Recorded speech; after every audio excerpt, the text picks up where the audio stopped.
used as the O in our magazine title.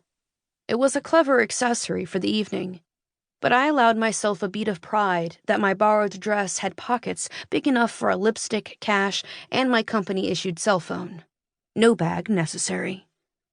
I found the bar as instructed, and then realized I had no idea what Catherine would want to drink.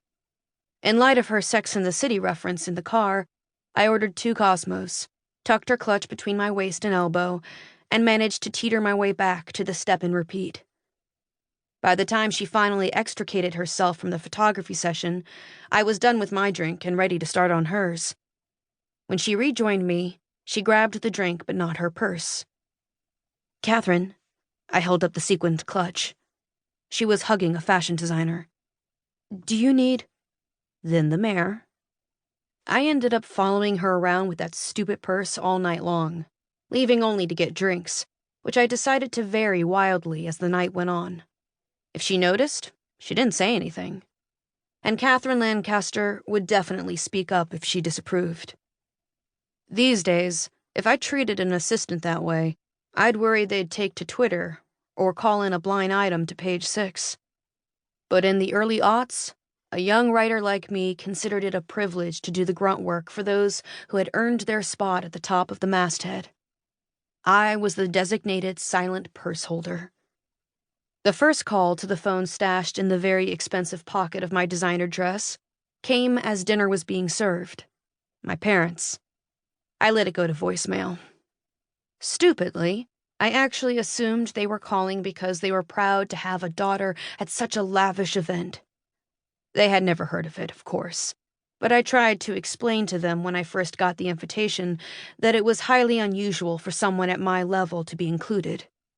But when they called 5 minutes later, and then again an hour after that, I knew it wouldn't be about me at all. I had 2 options: leave while Catherine was holding court at the city woman table, or let it all flow into voicemail.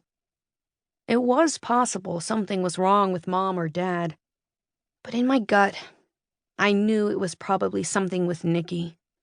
It was always Nicky. I stayed put in my seat. When another call came in during dessert, I snuck a peek at the tiny screen of my Nokia.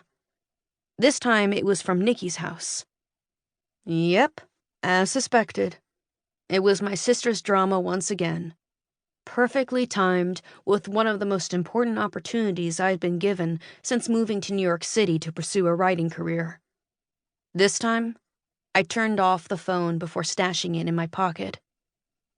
Catherine glanced at me as she rose from the table, which I interpreted as an invitation to follow. When she broke off for the ladies' room, after what I deemed to be an uncharacteristic smoke break outside the tent, I finally powered up my phone to check my messages. 3 from my mom. "Call me." A hang-up, and, "Damn it! She's still not answering." That left the most recent call, the one from Nicky. It was just like her to pick this night to implode. When I pressed 1 to listen, it wasn't Nicky's voice that I heard. It was her husband, Adam. This wasn't the first time Adam had reached out to me about my sister, but this one was different. I had never heard this kind of emotion before in his voice. Anger mixed with exhaustion and fear. The message itself was short. "Call me when you can, okay? It's important." He left me the number of the cell phone he used for work. I repeated it over and over again in my head until I dialed it. When he picked up after 2 rings, he laid out the facts like a lawyer, not a husband. Nicky was at the Cleveland Clinic.